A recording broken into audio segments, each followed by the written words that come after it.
y'all. Hopefully I'm going to spark some discussion and maybe some interest and maybe some opinions of maybe some directions that we should go as a state. This is going to be a state-centric talk. Even though the Northern Gulf Institute really serves the scientific purposes of the state itself, or of the region itself. But real quickly, when I got this job, when I left DMR and came and got the job, I was so naive and moving into the positions that I hold right now. I was invited to give a career day talk at Bayou View Elementary School, just not too far from here. The principal invited me, she just a wonderful person, and invited me to get up. And this is a story to really know your audience. So I get up there and I explain that I'm the director of the NGI and GRI and a faculty member at the university. And I do this, and actually I'm the NGI is a cooperative institute which works with NOAA. We're not a contract with NOAA. We're an institute that works with NOAA very intricately in all sorts of these projects. Do you have any questions? And remember, this is all 7 and 8-year-olds and 9-year-olds. And just the stare, right? Just blanked over. And then I got a hand, thank goodness. I just loved him. He was a little 10-year-old kid. I said, yes, sir. What is it? And he says, do you like just bubble gum?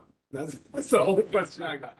So it really it tunes in to know your audience and understand that the roles that I play at these institutes are difficult, but it allows the science to bubble up to the level of informing national agencies such as NOAA, the Army Corps of Engineers, and hopefully allows the science to bubble up all the way even to Congress and the policy-making process that can cause conservation changes in our state, in the nation, and in the world when you think about what the United States does on an international policy scale. So those are the things that get me excited. I'm going to give a quick spiel about NGI in specific very quickly, and then I'm going to delve into some projects to try to pique your interests as much as I can. So like I said, I'm going to do a quick plug for GRI, the other institute. It engages faculty across the university. It supports the land grant mission. We had a vessel here this morning, an uncrewed vessel that they took out this morning. It involves a lot of ArcGIS, a lot of GIS work, a lot of side scan sonar, a lot of stuff that Southern Miss does as well, and we do that in concert with them through a lot of efforts. But I'm real proud of the Institute. It's very well funded through a lot of different federal agencies as well as private interests. So it's really nice to see the Institute really getting legs. I really have to tip my hat to the faculty that are part of that institute, really taking control of it and allowing it to really flower and where it is now. So, but the bulk of the talk is going to be NGI and the Blue Economy Initiative, because I think that piques the interest of this group here. So the NGI Institute, it's a cooperative institute. And what that means is we are so close with NOAA. They're actually the building that we have at Stennis Space Center, which is our headquarters, I'll show in a second, on the coast. 80% of it I lease out to NOAA staff. So NOAA is 80% leasing of our building. So that allows us to work so closely together that we can execute the scientific questions that the line offices of NOAA have, approaching the climate change, climate variability effects on ecosystems, coastal hazards, ecosystem management, effective, efficient data management systems. So NGI, what our wheelhouse is data management, data science. So what NOAA does and the amount of data that they accumulate literally in a day, in a month, and a year, it passes through that little building out at Stennis, which is our little institute out there. And it's actually quite a complicated process. It's not the most exciting thing to share with folks, but it's so important in the scientific process, as you can imagine. So being so close to NOAA, we align very closely with their mission and their line offices. When I was with the state, I just thought NOAA was NOAA, and I would go call someone at NOAA, hey, how are you doing? And talk about what was needed from their perspective and our perspective.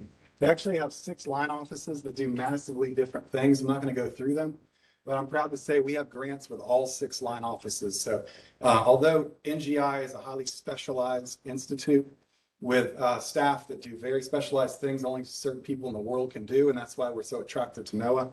But we also have the diversity in our specializations to meet the needs of all 6 line offices, which a lot of institutes are good at, and some really excel at certain specialized areas such as ourselves. But it's important to identify being diversified when line offices need certain things from a scientific perspective. All right, so blue economy contributions. Our biggest one I just have to highlight right off the bat is data science. So when you think of data, just numbers, right? You go out, let's just pick one, ocean heat content. There's all these probes all around the globe that measure ocean heat. There's a lot of interest in it because of global warming and climate change. So understanding that all the data that comes in, it's literally petabytes worth of data. It's massive. It's way beyond terabytes. And when it comes in, it has to be onboarded, it has to be cataloged, QA, QC'd, and put into an archive for the next 50 to 100 years. And it has to be automated. So you actually have to have scientists that write code and bring data in that can automate that system so you don't have to pay a bunch of people every day to physically bring it on. It's not the most exciting thing in the world, but it is so important to do. And we have supercomputers that allow us to do this. We have an institute with us called HPC, the High Capacity Co-Laboratory, that has 5 supercomputers. We house one of them at Stennis Space Center, but they assist NOAA in these massive calculations and data onboarding efforts. Of course, Mississippi State is an engineering school. We're very famous for engineering, so we supply that in the scientific and research R&D realm for NOAA as well. We assist NOAA in the blue economy efforts, what you see going on in Gulfport, what you see with the uncrewed systems that are going on with the blue economy, and the ecological aspects of understanding how important it is of our Mississippi Sound, of having a healthy Mississippi Sound for recreation, seafood production, aesthetics, just having tourism. A healthy sound is so important. So understanding all those things, I'm proud to say Mississippi State has its finger in those different aspects of it. And we're a university, so we train. We bring in students, we bring in technicians, we bring in postdocs to train them up on these blue economy skills that are so important for this region and the state. We want to provide that regional support. So when certain universities have trouble talking to Louisiana or Alabama or even Florida or Texas, they come to NGI, the Northern Gulf Institute, because we have that capability through our institute to reach out to these different states, both in an academic realm and a management realm and a political realm for that matter. All right, so like I said, we're very diverse in what we can do and what we can provide service for. I'm not going to go into details. I want to get to the meat of it here. A little bit about our facilities. We have 2 large buildings up at Mississippi State in Starkville. And this is the one at Stennis Space Center. This is my little building here. Like I said, it houses 80% of NOAA staff from multiple line offices.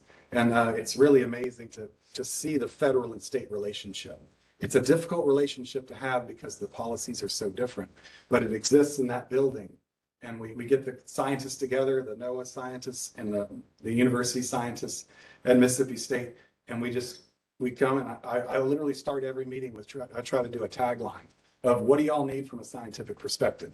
And I said, what are the questions that we need to answer? What are the analysis we need to do? And then we just start cranking away in the nerdery and see what happens and comes out of it. It's a lot of fun, and I'm really excited to be a part of it.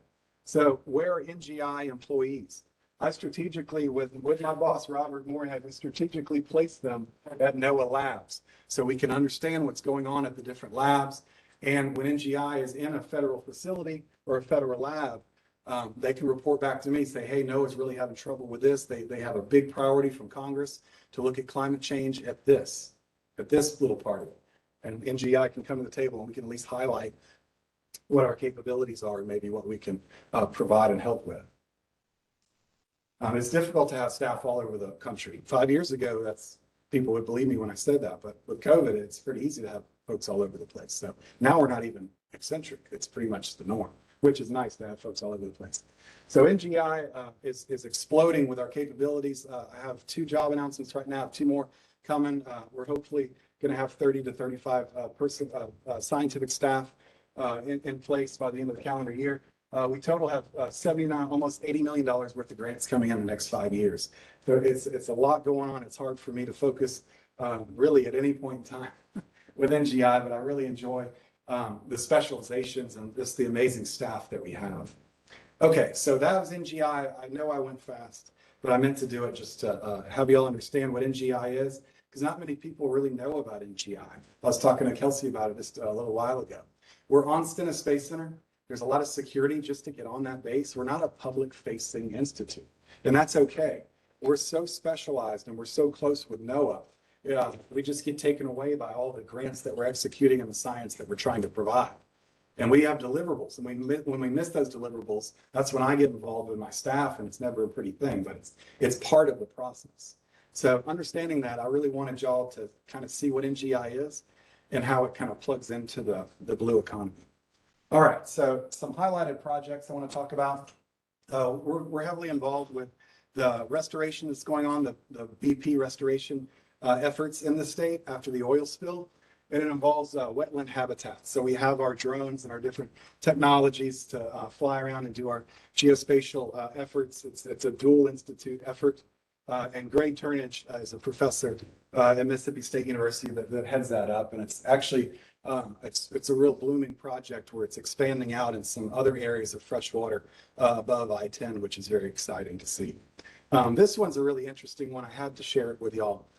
So Adam Starkey and Alan Schiller, along with Natasha Demova, this is a multi-university grant through Embrace, which is again an oil spill fund that comes through the Department of Environmental Quality, and it actually looks at paleo channels. So when the sea level was much lower, the Mississippi Sound was actually past the islands. The islands were kind of the coast about 12,000 years ago. It's pretty interesting. And what these professors have found is that there's these old paleo channels in the Mississippi Sound once you get off the mainland. See, here are the barrier islands, and here's the mainland of the Mississippi coast. So there's these old river channels that are still there underneath the water. And the groundwater from aquifer systems of the coastal plain still feed through those old paleo channels and come up in the bottom of the Mississippi Sound. Do y'all remember the Isla Capri casino out at the island, right? Way, way back in the day? There was a freshwater upwelling that allowed that facility, I'll call it a casino, right? Gambling house resort. They would allow fresh water because moving water around back then was heavy and it's expensive. But there's all these freshwater upwelling areas in the Mississippi Sound, and nobody quite really understood it. They call it a spring, right? An artesian well. They tag it like they're actually, a lot of them are paleo channels where the groundwater is actually coming out of the aquifer to these ancient rivers that were exposed during the last ice age when the sea levels were lower. But why does that matter today? How does that impact management today, right? It actually does, because oysters need very specific things to live. They need a delicate balance between fresh and salt water. They need to have oxygen in the water. They can't have low dissolved oxygen terms. So naturally, oyster bars have placed themselves in certain areas adjacent or in proximity to groundwater upwellings, because if you balance it right, if you're a certain distance away from these paleo channels, when you have a drought, you can stave it off because you're getting a little bit of groundwater coming out of an old river channel next to the oyster bar. Or if you have a low dissolved oxygen event, you have a different temperature coming out of groundwater versus hot summer sound water. So you get mixing going on because it's happening at the bottom and you're not getting it at the top, like usually stratification occurs. So it's very interesting. Not many people understand what's going on in the scientific community or the public community. So this is really groundbreaking work, which really nobody understands, and it really piques a lot of interest.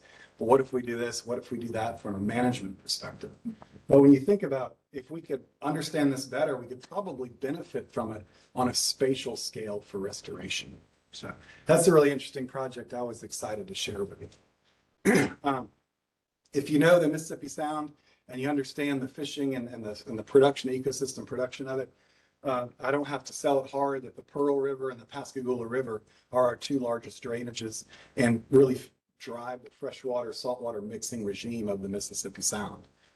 We're trying to understand the Pearl River and how it flows and how it impacts the salinity regimes in the Western Sound, because that's where the bulk of the oyster production actually occurs. So there's models that are being created. They actually have been completed, and now we're using them to give us a little bit of advice with some of the oyster management, shrimp production, crab recruitment, blue crab recruitment. All these different aquatic species really benefit from a proper balance of fresh and salt water. And the Pearl River is a heavily manipulated system. It's got a big dam on it. There's another potential project of putting another impoundment on the Pearl River. So there's a lot of interest from a scientific and political viewpoint of understanding what might actually happen when those different things occur. So there's a lot of interest in these models, and I get a lot of calls about using these models for certain aspects of things that may be coming down the pipe from a permitting perspective. This is the vessel that we actually just left here a few minutes ago, but this is an effort to really complement USM's uncrewed systems efforts, and we kind of specialize in more smaller freshwater areas, looking at different things using hardware technologies and software technologies. I'm excited to say it's really blooming and taking off with some more grants that we've acquired in the last 6 months, and we look forward to where that goes in concert with other folks that are working on it. Biscayne Bay, I just have to mention this one. It's not in the Gulf of Mexico at all. Biscayne Bay is down off of Miami, if you've ever been down there. But the understanding of the water quality, they're having serious water quality problems in Biscayne Bay. Their seagrasses are almost all gone. The oysters are completely extirpated and removed. The fish populations are in decline. So understanding there's a large interest from NOAA, from the Army Corps of Engineers, from the state of Florida, because it's so important to that economy of having a healthy Biscayne Bay, just much like we rely on the Mississippi Sound. So understanding the Biscayne Bay, the Corps come up with a couple of models to try to understand what's going on with the water quality. EPA came up with a model, I think a university down there, Rosenthal, University of Miami, came up with another model. And there was 3 or 4 models, and they weren't working all that great. They weren't forecasting and spatially modeling the water quality to a level which I think was beneficial to some restoration decisions going on. So when the infrastructure bill passed Congress last year, there was a big interest, and they approached NGI and said, why don't y'all take a swing at a model? Just do a completely different approach. I grabbed my most eccentric scientists that love to do things that no one has ever done, that doesn't scare them. And we created a new type of model that is a totally different roadmap of doing spatial and chemical water quality analysis. And we applied it to the bay with what data was evolved. So you feed a model data, and you see what comes out on the other end. And I'm proud to say that it's within an R-squared value of 94, which is just about as high as you can get. This is the simulated, the red data is the simulated data, the blue is the observed recorded data. You can see they're real close together. They follow each other. That's how models rank each other and see who's better than, or who's the best one. So I'm proud to say that this one's actually gotten kind of famous down there. And people in South Florida kind of know NGI. It's kind of weird. But anyway, it's fun to go down there. It's a fun town to visit. And I really like talking about this one. And the municipalities are blowing us up, blowing my phone up, wanting to use this model with their infrastructure money that they are acquiring through Congress the next 5 to 10 years. So I'm really proud that project is having such good impacts from a water quality perspective. All right, so the automated approaches to fisheries. This is, NOAA has a problem when they have a lot of video data. It has all these fish on the reefs, and they actually pay people to look at hours and hours of video and identify that's a species, that's a red snapper. And then they go to an Excel sheet and they hit one. And it costs a fortune. And it's literally thousands of hours every year of these underwater drones doing these videos. So they approached NGI and said, man, can y'all automate this? And I grabbed another eccentric scientist that I really love a lot. He's actually placed in a NOAA lab in Pascagoula because I wanted him to be right there and go on the ships. I just don't want a scientist be handed data, see how it goes, or just have a bunch of videos fall on his desk. I sent him out on the boats, and he's figured it out.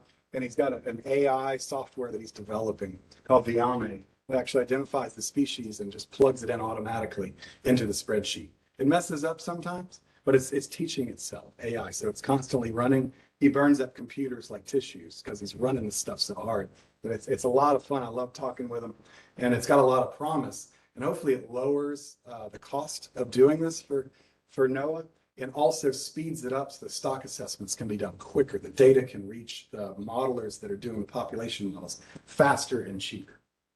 All right, so like I said, the collaborative projects, the data that comes through all the NOAA line offices, NGI works with NOAA, a certain branch of NOAA called NCEI, National Center of Environmental Data, and it comes through and we've onboarded, and I've already kind of talked about it, but it involves a lot of different projects. I think I'm going to skip a little bit just so I can engage in discussion with y'all. But I do want to talk about, this is kind of where the data is heading. When I say NOAA is creating a lot of data, and a lot of data is headed our way in the next few years, we're in 2022 here. We're hanging around, I don't know, about 80 petabytes, sorry. But just within 5 years, we're going to be headed up close to 22, 23 petabytes a year worth of data. So it's high cotton time for NGI. This is what we specialize in. This is the large amount of data that's coming in. I go to Washington a lot, wave my arms around. What are y'all going to do with this data? If you lose data with crashing servers and things like this, it's going to be it's a lot of money to get this data. These are ships that go out. They acquire this data, millions and millions of dollars. It has to be archived, and it's public data. The taxpayers paid for these efforts. So it has to be out there for scientists and scientific community to use, and the public. It has to be public facing, the data to make it. So how do you get all that data into those bins for public facing and archiving for the next 50 years when we're all gone, 100 years? The scientists after us can use this data. It'll be so important to them. I guarantee it. So it's just a really, it's a hard sell to make because it costs money to do this. But with the wave that's coming our way, it's so important that we all recognize how important data, science data management is. This is a coastal data set that I was going to talk about, and it just kind of walks through the map of how the data comes in, what we do with it, with NOAA, the data processing, and then the public distribution and access. So it's actually quite a complicated process of handling data in a proper way, where it can be the most impactful to science and research. Okay, so I'm just going to talk about 2 little things left, but they're high impact for the state of Mississippi, and they're very controversial. So I wish I had a little background music when I said that. But I guarantee y'all probably already know about them, but NGI is involved with them, and it's risky because they are so political and so polarizing, but I just absolutely love it, and it's my passion of getting science to the policy level to cause a policy change. So does everybody know what the Bonnie Carey Spillway is? Does anybody not know what it is? It's okay if you don't. But the Bonnie Carey Spillway, it's flood control structure. It keeps New Orleans from flooding. I'm all about it. It's one of my favorite cities. I hope New Orleans never floods. So the Bonnie Carey Spillway serves a very important purpose. But it was built 101 years ago, right? And it's activated, and the methods they used to open and close it were built through the Flood Control Act of 1964, which is pretty old, right? And if climate's changed at all, I think maybe we may need to look at it again, right? So they're operating it to protect the city of New Orleans and the residents around it for life and property only. Those are the 2 things that they operate on. So when it goes to a court of law and I say you're killing all the oysters in Mississippi, hey, over here, they say we're following what Congress told us to do. We're protecting life and property. And that's what the federal act says. And you say, okay, I'll lose, right? So what can science do? So we start to look at what's going on, right, to understand it. And we do some doom and gloom papers, just to be honest. We publish in international journals showing the impacts from a biological perspective of what's going on when the Bonnie Carey Spillway opens. When the salinity of the Mississippi Sound goes from, let's say in March, when they usually open, February, March, when they usually open, it's around 10 to 12 parts per thousand salinity. When it goes from 10 to 12 parts per thousand salinity to 0 in one tidal cycle, there's nothing naturally about that. That's an anthropogenic impact of a flood control structure opening like a fire hose, and a poor oyster on the bottom going from 12 parts per thousand to 0 in a single tidal cycle. They can't take it. They swell up and explode and die. That's just what happens. Very well documented. I don't think I have to show how that happens. So it's an osmosis stress related mortality. What we do at NGI is try to understand and document from a quantitative standpoint what's going on. So we look here, and don't worry about anything that's going on here. I'm just trying to make one single point. These dark dots are water quality values when the Bonnie Carey Spillway is not open, and the Mississippi Sound over the last 20 years has been highly productive. I chose the most productive seafood landing years to include in that data set. So now we know what the sweet spot of water quality is. I can tell if we could control salinity, temperature out there in Mississippi Sound, I can make shrimp and crabs just crawl on top of each other from a production standpoint. But we can't do that. But I know the sweet spot of water quality. We all understand the sweet spot. This is when Bonnet Carré Spillway opens, you get water quality values that are so alien to the historical values of what seafood production usually is in high cotton times. You have these really intricate, just extraneous, zero salinity, very cold water. The Mississippi River comes from Iowa and some provinces in Canada. You all know how big that drainage is. The water is really cold in March and April when they open that thing up. So when you cause those alien conditions, you have to show it quantitatively. And I always push on the Corps. They love when I call them. I love when they see the caller ID when I'm calling them up. And I call them almost daily, probably bi-weekly. But I say, why can't we open up the Bonnet Carré Spillway in a natural way? Can we open up the gates slowly? Because oysters can handle floods. They've handled it, maybe 16 million years since their evolutionary tracks occurred in salinities of this range. So when you start to understand it, if you can operate a flood control structure in a natural flood way, you at least give these aquatic animals a chance. And so they're like, okay, let's talk about it. I say, well, it's not a concept. I have quantitative values of how to show it. So I think you can have 3 drivers. Instead of life and property only, you can do life, property, and ecology. I think you can add that and make everybody happy. And I'm hoping Congress agrees with me if I provide enough science and the universities get together and go up there and the public waves our hands around enough, maybe Mississippi can get a seat at the table here on the operation of the structure. So hopefully that got y'all's wheels turning a little bit. But I really love this project. It's real scary when you walk out to your truck and get a subpoena, somebody standing there ready to serve you something. But it makes it fun, and it shows that the impact is as an expert witness in certain legal processes. It shows that it's valuable. People want to understand this. No one wants to kill oysters. I promise no one wants to do it. It's just things change in different ways of operational procedures. We all go through it within our careers, right? It's something that you've been doing all the time over and over. If something changes in the overall scope of it, you might have to manipulate your methods a little bit. That's all it is. And if if the quantitative science is at the forefront, I think the risk is lowered in changing things and maybe make certain folks feel a little bit more comfortable about operating a flood control structure a little bit differently. Any questions about that one? Or I'm going to keep talking about it a little bit. Oh. I have a simple question. Sure. What is their rationale for not taking your suggestion and presenting it or just opening that spillway more natural? Sure. The Army Corps, they're engineers to the heart. They have a lot of science, biologists and things too, but the Flood Control Act is an act that helped control the flooding through the entire Mississippi Valley. It helps St. Louis, Memphis, Vicksburg, all the big cities, in the Ohio River Valley, the Missouri River. These are massive arteries that feed the Mississippi River. That is one big plan. So they locked it in and they protected it from a legal perspective so no one could ever mess with anything, any methodology, any operational procedure of any control structure. The Bonnet Carré is one control structure in a feed of 33. So it's like, I guess it's like, what's the game where you push the planks out and then they all fall? What's it called? Jenga. Jenga, thank you. So it's kind of like Jenga, they're all fed in. The Army Corps goes to court a lot. They constantly are in the courtroom because they're doing certain things that may not make them that popular, but they're saving lives, life and property. They win constantly. They're very well legally protected. So they don't feel a lot of times that they need to have certain conversations, to be honest. But they're very open to conversations with strong quantitative science. And that's hopefully where we're going to get some progress here. But that's a great question. Yeah. But it's intricate. It's very intricate.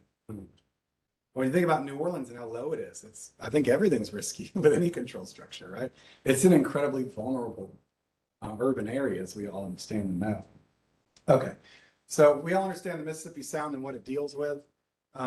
There's a lot of water quality stations in the Mississippi Sound that feeds the models that we do. Here's some learning tips. You probably may already know all this stuff. There's a lot of freshwater inputs. I have the natural ones in blue that drive the salinity regimes. When you think about it, the Mississippi Sound really should never have Mississippi River water influencing its salinity. It evolved probably, well, since the last ice age where it is now. It's about 12,000 years on these blue arrows. So it's a delicate balance. If you've been in the Sound enough, you understand that of how fresh water comes in. And once you get past the islands, the water turns green and then blue if you even go further south. So it's quite a delicate balance. The Bonnet Carré Spillway is Mississippi River water. It's a large input. We're just trying to understand the biological and physiochemical spatial impacts of when that opens for the state of Mississippi.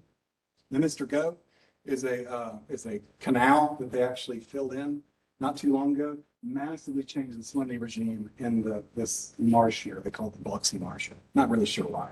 It's not even near Biloxi. They call it Biloxi Marsh. And then you have the Mid-Breton Sound sediment diversion structure, which is in the permitting process right now. Does anybody know about that one? How many people know about that one? So real quick, Louisiana and Mississippi, we're losing lots of land just through erosion, right? The state of Louisiana is losing the most land. Obviously, I think everybody knows that, right? They're losing acres and acres every day, tons of them. What actually occurs when that happens is because our barrier islands are getting smaller, Louisiana is losing their land. This is probably one of the scariest analyses I've ever done. This is years, the last 20 years on the x-axis. This is conductivity, salinity, variability on the y. This is actual variability level. This is how far the needle swings from super salty to super fresh. So if you lose land, the marine waters come in more and the river waters come out faster, right? We urbanize things, we get the flood control, we shoot water out the land so that our parking lots don't flood. Then our islands are getting smaller, so the Gulf of Mexico is increasing in the Sound more. So what happens over time is the variability of salinities going higher and higher and higher. The pure oyster that's evolved over the last 14 million years, the last 12,000 in Mississippi Sound of where it is, when you get variability to right about here, that level, you just can't take it. You're so osmostressed.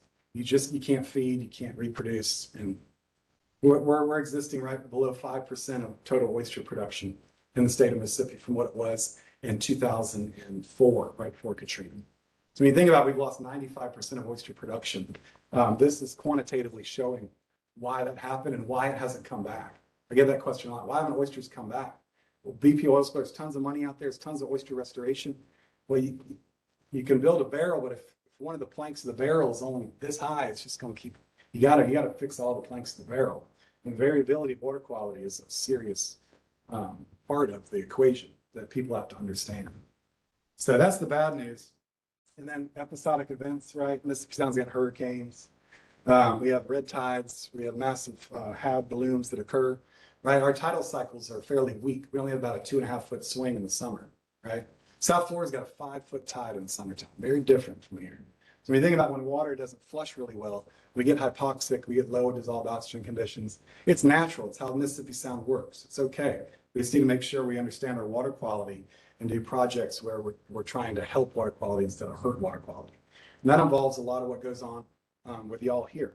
So it just shows how important. This is a manuscript that we did looking at dolphin mortality based on it. It's again, it's that quantitative paper that we get out to try to get people to understand the Bonnet Carré spillway from a quantitative standpoint, leading to a legal and policy standpoint, has ramifications for the state of Mississippi when the Bonnet Carré spillway opens. And this paper was a quantitative effort to show with one species, bottlenose dolphins, because they're so popular and so such a large part of our culture and our heritage here in Mississippi, that I wanted to show what was actually happening from a quantitative standpoint of what the Bonnet Carré spillway can actually cause as far as mortality of the species. And they reproduce at they don't reproduce until they're adults, which can take 15 years to 20 years to reach reproductive age. So when the Bonnet Carré spillway opened in 2019, do y'all remember that? It's the biggest opening that ever occurred. It actually opened twice that year. I think we had 156 dolphin deaths that year. On average, we have around 30 to 35 dolphin deaths a year through natal mortality when they have offspring. That's very stressful. There's natural mortality in every population. But in a Bonnet Carré spillway year such as that, there was almost 4.5 times larger.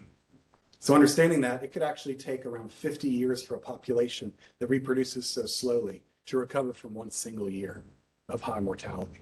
And once you see that and hear that, it really brings it home about what can actually happen in a Bonnie Carey spillway opening. It's not one bad year where it gets on the news. Oh my gosh, the Bonnie Carey spillway opened. Oh, I guess we're gonna have bad shrimp this year. The effects can be felt half a century later from a single event. And that's what I try to show from a scientific standpoint. I just got one last thing. It's the Mid-Breton Sound. This is not a structure that's been built yet. Like I said, Louisiana is losing a lot of land. We all understand that. So they have a really great idea of diverting the Mississippi River into the marshes during high river events, where all the sediment goes out of these structures and settles in the marsh, much like it did before we put levees all over the Mississippi River. They're going to allow it to flood in a way like it used to build back the marsh. It doesn't take any electricity. The river does it for free. It brings the sediment down from all the northern states and the Midwestern states. So it does it in a way where if they build these structures, hopefully it builds and builds these up. So I'm trying to get Johnny to blush back there. He's heavily involved in this. So understanding this, it's a great idea, but when you release Mississippi River water, like I said, the Mississippi Sound is not really evolved from an ecological standpoint to have Mississippi fresh water, Mississippi River water inundated a lot. So we were approached by the governor's office to look and lead some science. It was a good feeling, right? So, oh my gosh, what's going on? They're building this structure down here. They're going through the permitting process. Is this water going to get up in the Mississippi Sound? Y'all understand this is the Bird Foot down in Venice. This is Louisiana. This is Mid-Breton Sound. We're building another structure pointing to the west called Mid-Barataria Bay. They're both built to build marsh. This one's pointing this way, so we don't have enough money to look at that one. Probably no effects anyway. But say Mississippi wants to understand if this water comes out, is it going to change our salinities up in Mississippi, being next door, much like the Bonnie Carey spillway? It's next door, causes massive issues. I want to look at it from a quantitative scientific standpoint. I'm proud to say that we got together with USM. We got the best modelers pretty much in the world to look at this. We have just finished the report. It has gone through peer review.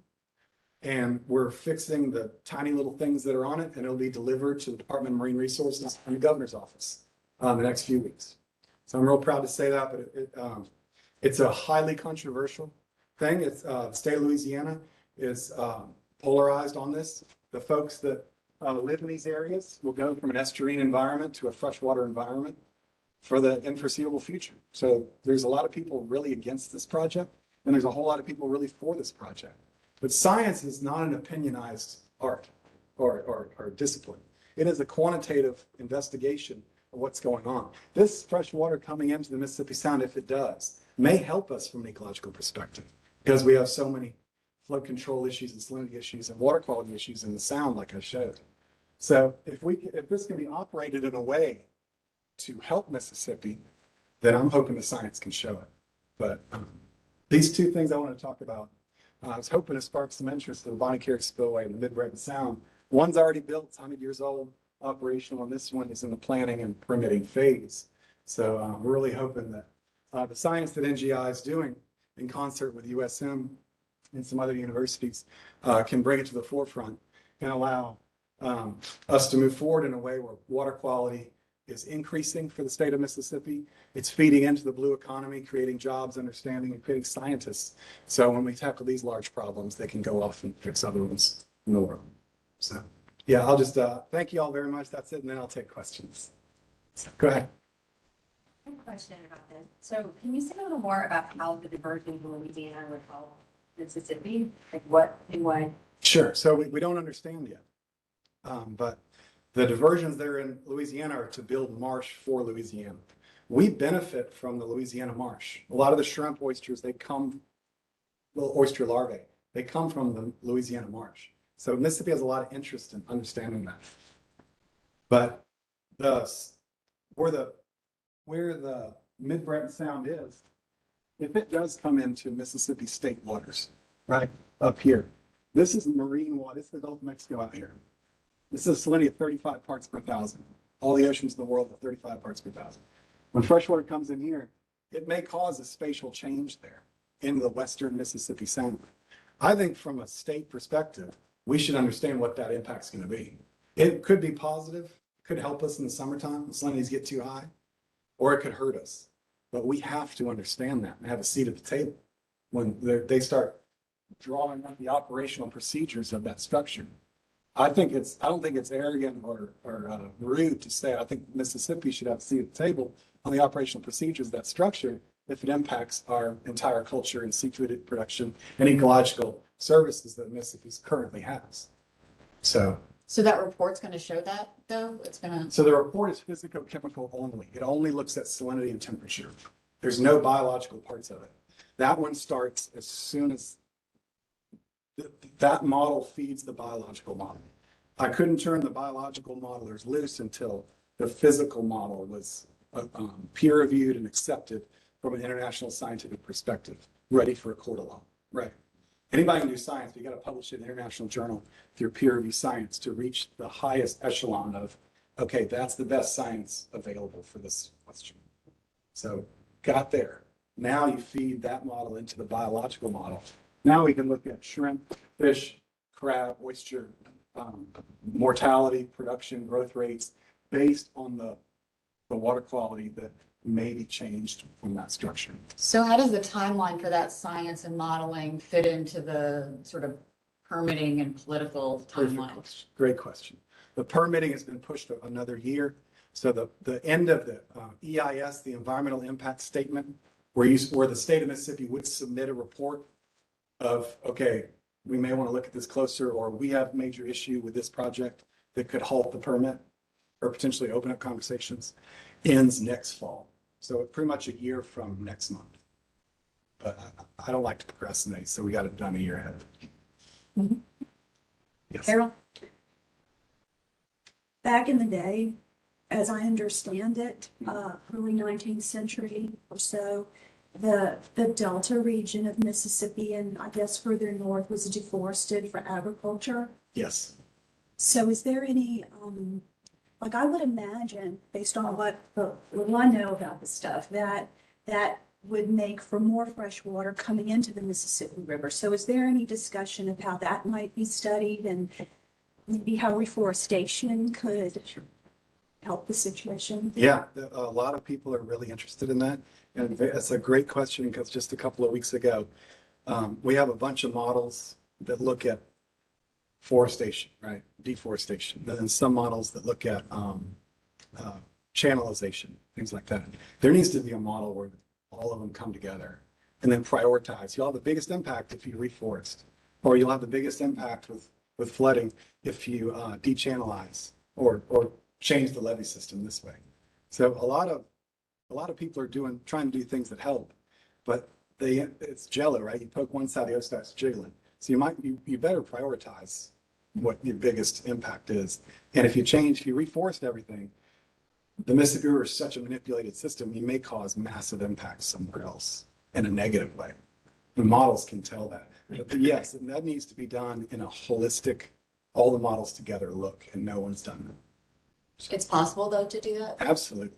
Yeah, absolutely. It's a massive effort, right? So our federal system's set up this way to not be able to handle this. EPA deals with human health, environmental impacts, right? So they look at contaminants in the water. EPA does their model.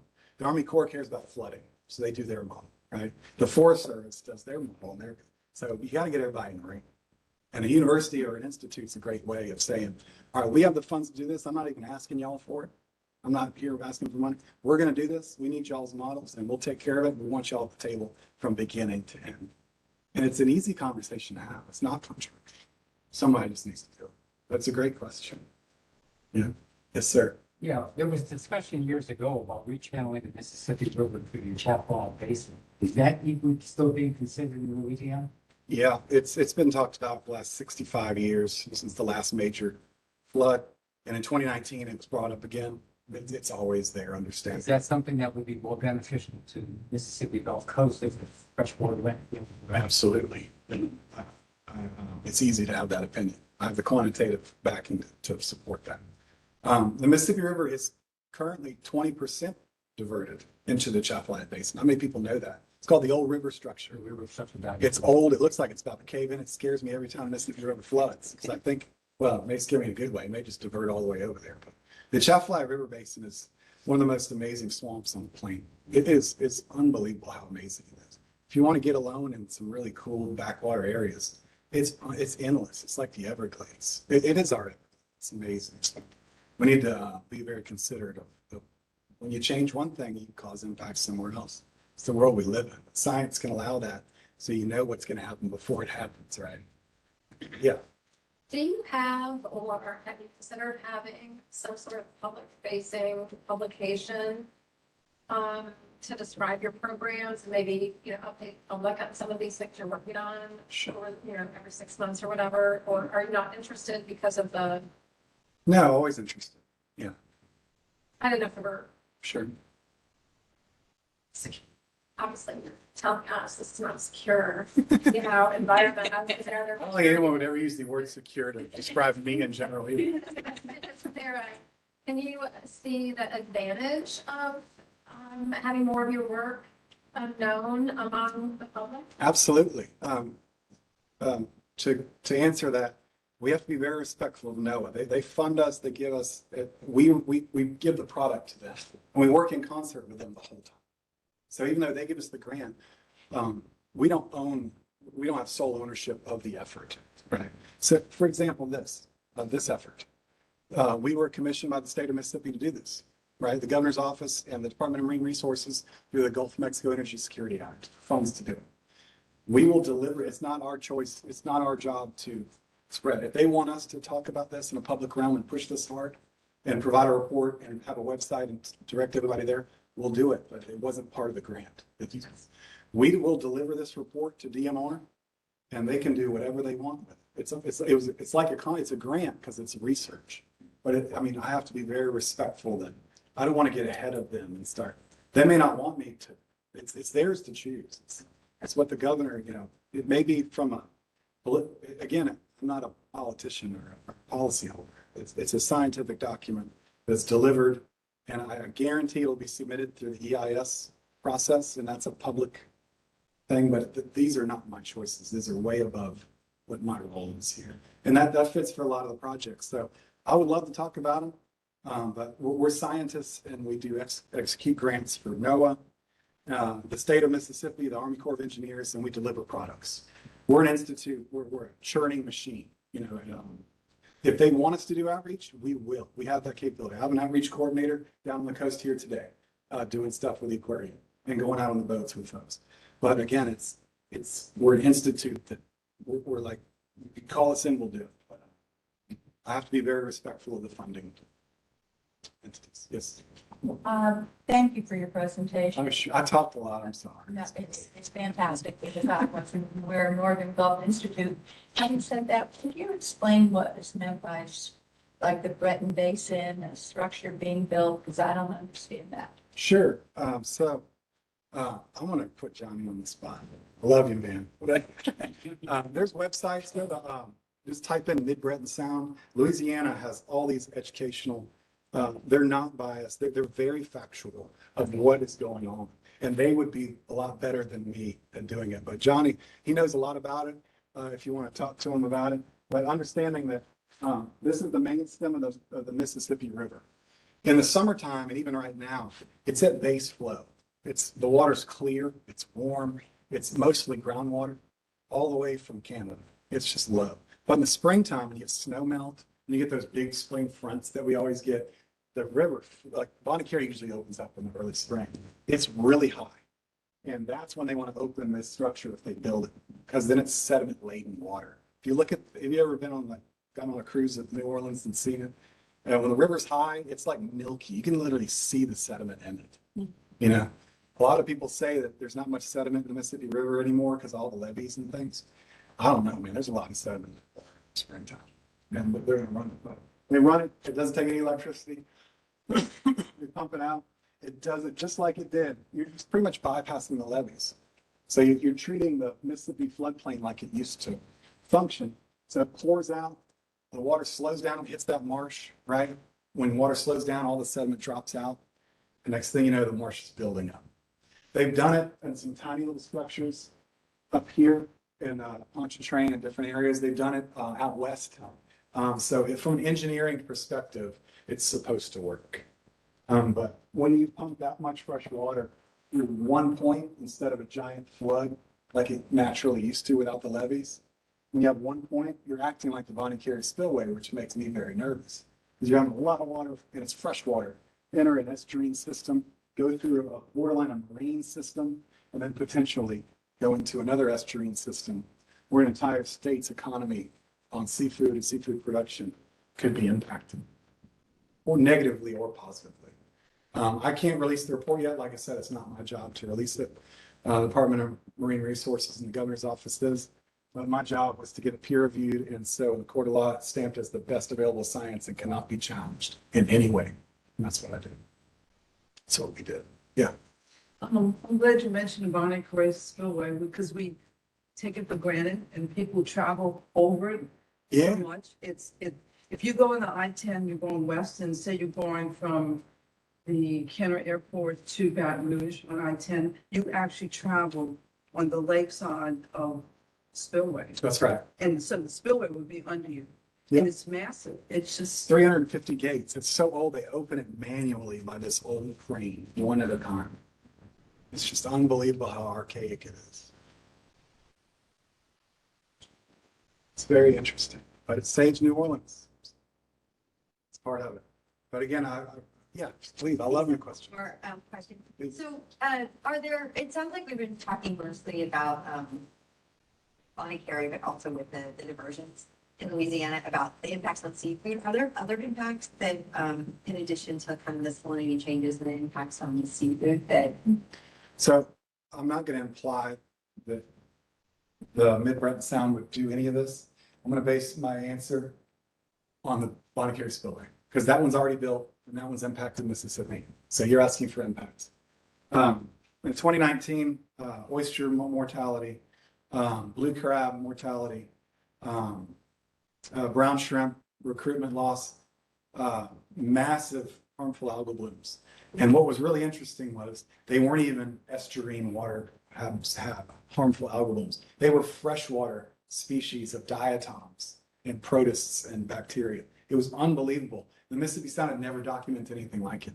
When I was at DMR, when it actually occurred, the scientists on staff there, they're like, we've never seen this. Yeah, no, it's green. We don't see green stuff here. And it's usually different types of estuarine diatoms that bloom. So harmful algal blooms.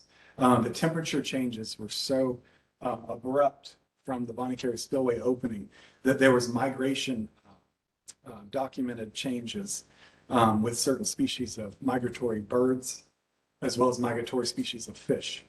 We have anadromous fish that still go up the rivers to reproduce and then go back out to the Gulf. And those are completely disrupted by the temperature changes. What else? Y'all probably know as well as I do. We all lived it. So you think about There it. were huge economic impacts when you're asking. Tourism is There were huge. tourism is impacts. it's all over the news. The seafood industry, even when the seafood came back, the national news picked up our stories through the AP press. And there's just, they documented signs in restaurants around the country, don't eat the Gulf Sea, don't eat Mississippi seafood and stuff like that. The seafood game's very, very competitive.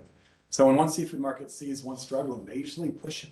It's free market. I would just add to that, I think the thing that, one of the big things that Bonnie Carey does, the opening events, is it gets people thinking that fresh water is the enemy. And when it's so much is not. I mean, we need the fresh water. We just need it regularly, dependably, not one giant slug filled with all kinds of nutrients and other things that. Yeah. It's a complicated issue. If it wasn't complicated, we probably would have solved it by. Yes, sir. So I'm originally from South Florida. We have a similar situation happen with the Caloosahatchee. Yeah, All the algae blooms that it pumps out. and Still going on too, yeah. It's very similar, but they've started doing like a trickle opening. So they've just started opening it earlier in the year and letting it Bingo. start to. Natural flood of it. population, as opposed to just opening the floodgates and letting it all rush out at once. Mhm. Is there a reason why that isn't more like gaining traction here? That's a longer conversation. Yeah. It takes the public to start waving their hands around. Why can't you have life, property, and ecology? Why can't you have it? Tell me why not. And that it may take a lot of us to say that at the same time, and maybe our senators as well. Well, especially when life depends on ecology, Yeah, absolutely. Life depends on or it. human life, I should say. Yeah. Since it's not being recognized. 50 years ago, a lot of people would disagree with that statement, but now everybody agrees. But I'll end with I'm just obsessed with when science lays it down. But when Bonnie Carey Spillway opened in 2019, I was being challenged constantly as chief scientist because there was a lot of local rainfall too. And they're like, salinities are zero. We're losing everything. We need help. We need disaster relief for our fishermen, for our tourism. And some folks outside of our area, I'm not going to say who, were like, well, there's a lot of local rainfall, there's a lot of local flooding. How come, it's record rainfall in your area? What's going on? So there's a scientist that I really admire very much named Alan Schiller, who worked on the groundwater, the Paleochain stuff. And I said, Alan, what can we do here? So he says, well, the Mississippi River has a very unique oxygen isotope signature that no other river in the area has. And we can take water samples all on the coast and show that it's 100% Mississippi River water in this area. And I said, let's get after it. Is it the ground wells that come up in those places, The ground wells? that come up in the paleo channels? Mhm. Okay. Yeah, so they do oxygen signatures there too. But the Mississippi River it's one of the top 5 rivers, large size in the world, and it comes from so many different places. It's like a fingerprint. The water quality from an oxygen isotope perspective is you can't argue it. It's like genetic, material. You can't argue it, right? So when I go into those meetings, I held my cards tight and I let them challenge me. And they're like, well, there's a lot of rope. I just let them go on and on. And I said, well, actually, I have a document here. And I laid it down. I said, actually, that's not true. It's 100% guaranteed Mississippi River water. And they said, this meeting is over. And I walked out. It's one of the greatest feelings I've ever. So anyway, I appreciate y'all hearing a little bit about our little institute. And if you have scientific questions, things like that, I have a couple of cards. But you can always reach me through Kelsey or David. And we really love engaging with the public, even though we don't get a lot of opportunities. So I appreciate that question. And I have to say, their science team has been coming out with us and volunteering their time on field trips since 2013, when we've done just watershed education with the schools. So they are amazing. We've known them for years. But So, are there any online questions? no, not right now. Good. Well, thank you so much, Paul. This is exactly why we do Friday Morning Material, right? To take this kind of amazing work and get us all, so we can begin to, to kind of see that it's important. The coast is going to change. The next 50 years, our coast is going to change a lot. Yeah. So we might as well all get together. Yeah.